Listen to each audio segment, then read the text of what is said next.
Assalamualaikum warahmatullahi wabarakatuh ya. Ketemu kembali dengan saya di channel Pangeran Surya Putung. Gimana kabarnya teman-teman? Sehat? Mudah-mudahan selalu diberi kesehatan, dilancarkan semuanya ya teman-teman. Oke, saya akan melanjutkan ya tentang alamat-alamat atau mimpi atau gambar-gambaran ya yang didapat oleh Satrio Piningit ya teman-teman ya.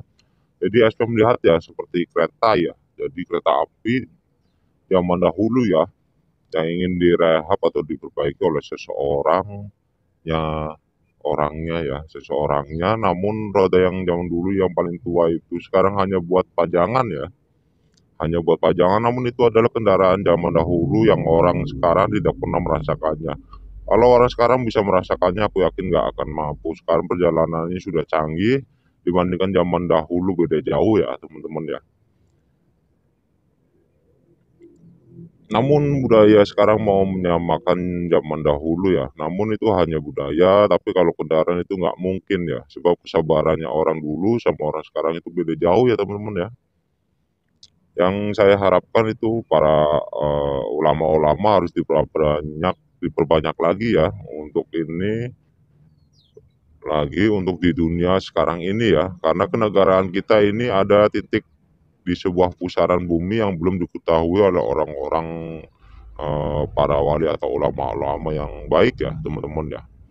Dan juga ada seseorang titik-titik ya yang menggeserkan lantai yang di makom para sahabatnya sang titik-titik, nggak saya sebutkan ya, untuk beliau tidur di tempat itu ya, hanya karena ingin mendapatkan syafaat atau mimpi dari mereka. Namun seketika ada penampakan ya atau ada yang datang ya, baju hijau ya, ya seperti sosok ratu ya atau seorang wanita ya, berkata, "Wahai anak muda, mengapa engkau berlaku seperti itu? Apa yang ingin didapatkan?" Namun seorang mukmin ya tidak menjawabnya, padahal beliau orang baik yang ada di tempat lingkungan tersebut ya. Beberapa kemudian bidadari tersebut memberitahu sesuatu di tempat itu. Beliau memberi arahan ya tentang surat At-Takatsur dan tentang ayat Al-Fatihah ya. Dan bidadari tersebut sambil bilang, bacaan ini kalau memang kamu ingin mengetahuinya, jadi diarahkan ya oleh seorang ratu ya, baca-bacaannya ya teman-teman ya. Dan di situ juga SP mendengar ya, Allahumma sholli wa sallim ala Muhammad. Dan SP mendengar sambil menghitung ya, suatu bilangan, ternyata orang di atas bukit, beliau entah siapa ya teman-teman ya. Entah siapa, SP nggak mengenalinya ya, namun beliau sambil memegang tasbih dan ada seperti kendang ya teman-teman ya. SP mau mendekati namun ragu karena keraguan SP ya. SP membaca seperti sikiran ya, la ilaha illallah ya. Namun seketika itu sukma SP keluar ya teman-teman ya. Dan ternyata wujud yang tadi dilihat oleh SP itu jadi manusia, namun mukanya seperti harimau ya teman-teman ya. Namun jika didekati wajahnya manusia, kadang jadi rubah-rubah ya. Namun jika didekati wajahnya manusia, badan manusia itu tapi dalamannya harimau ya.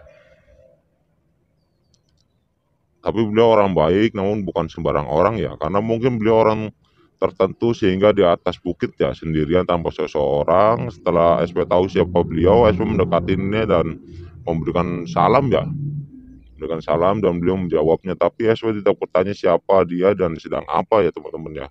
SP cuma mengajak berbicara biasa aja ya, sambil memandang gerak-gerik dia. Ternyata benar dia sedang ditugaskan di tempat bukit tersebut. Dan juga SP melihat ya teman-teman ya, SP melihat manusia biasa membuang sesuatu ke hutan ya, jadi ada orang yang membuang sesuatu ke hutan dan membawa banyak seperti drum ya, drum ya. Jadi membuang drum, sesuatu yang dikerjakan di alam hutan itu sedang kurang bagus. Jadi yang dikerjakan orang-orang itu kurang bagus sebab mengganggu kealamian alam, apalagi dibuat untuk pembuangan limbah ya. Itu bukan tempatnya terkecuali di laut ya. Jadi laut itu mampu menampungnya karena bisa menetralisikan ya, jadi netral ya. Nah kalau di hutan kasihan makhluk-makhluk yang ada di hutan, sebab itulah SP melarangnya ya. Pakailah cara yang sehat, kita pun juga mencium bau yang nggak kurang sedap ya. napas kita terganggu, apalagi makhluk ya yang di sekitar hutan tersebut ya teman-teman ya.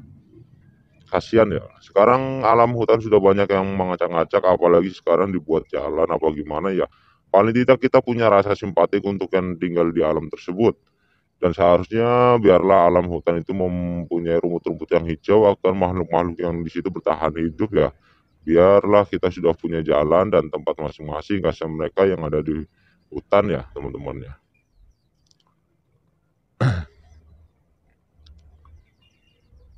Dan juga SP ya sedang berbicara ya bersama sosok lelaki ya teman-teman ya. Nggak saya sebutkan namanya. SP berkata jika ada seseorang yang mempunyai tangan dengan pori-pori tipis, biasanya orang itu mempunyai darah yang bersih. Namun ia adalah orang-orang yang dicintai Allah Subhanahu wa Ta'ala ya. Sebab manusia itu sangat lugu dengan keilmuannya dan orang itu sangat murni dengan kejujurannya ya. Jadi jangan terlalu melihat bahwa orang itu adalah ahli agama dan dia sangat terpandang, itu belum tentu ya. Karena kita cuma bisa melihat bahwa orang itu seperti orang yang berilmu ya. Dan orang yang terlihatnya lugu polos tidak dipandang ya teman-teman ya. Tidak dipandang maksudnya lugu keilmuannya dan polos keagamaannya ya. Karena manusia zaman sekarang itu butuh dipandang bukan kebaikannya, dan sebab itulah kita jangan memandang seseorang dengan penampilan, itu belum tentu ya. Karena yang memakai baju bersih belum tentu ya wali ya, atau seorang ulama ya. Justru wali itu terkadang yang terlihat santai dan seperti orang biasa saja, perlu kamu pahami, kata seorang sosok lelaki itu ya, berbicara seperti itu. Karena orang yang suka di ladang bekerjanya seperti bertani pun beliau bisa dibilang wali atau seorang ulama ya, karena seorang wali tak pernah menampakkannya bahwa dirinya adalah seorang wali. Maka dari itulah biasanya yang tahu ya sosok wali lagi ya teman-teman ya. Jadi yang tahu kewalian seseorang ya wali lagi ya.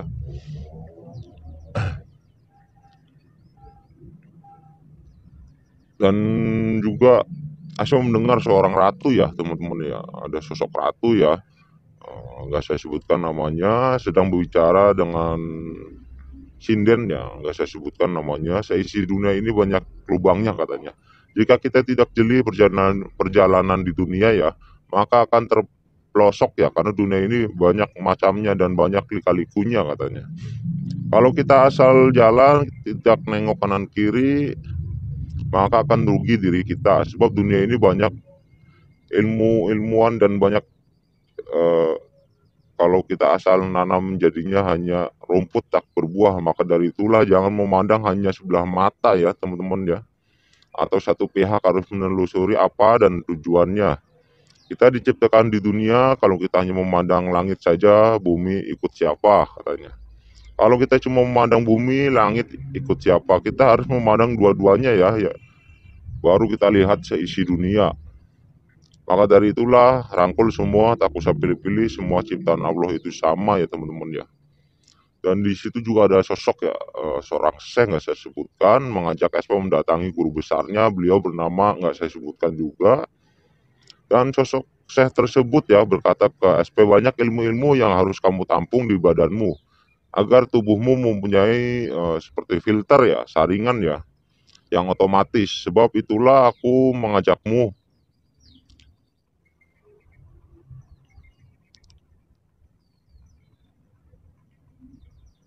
Sebab itulah aku mengajakmu ya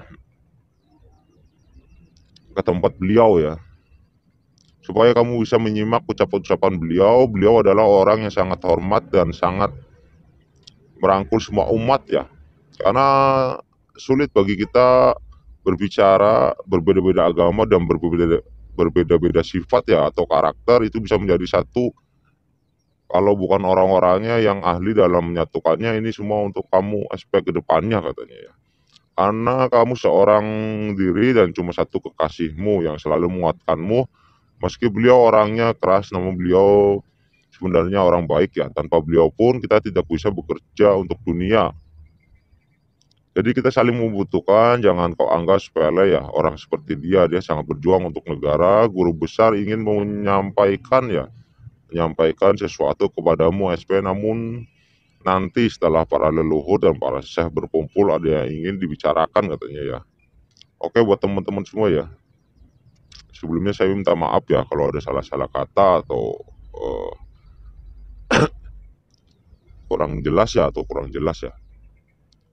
Jadi kita ambil yang positif ya teman-teman ya, kita ambil yang positifnya, kita buang yang negatifnya ya. Jadi daya pandang spiritual seseorang itu nggak sama ya teman-teman ya. Jadi kita ambil yang baik-baiknya. Anggap aja sebagai dongeng ya, nggak bisa dipercaya 100% ya. Nggak bisa dipercaya 100% dan juga bukan bahan perdebatan ya teman-teman ya. Kita kaji lagi, kita ini lagi ya. Oke, buat teman-teman segitu aja dulu. Nanti kita lanjutkan ke bagian-bagian selanjutnya. Oke, assalamualaikum warahmatullahi wabarakatuh.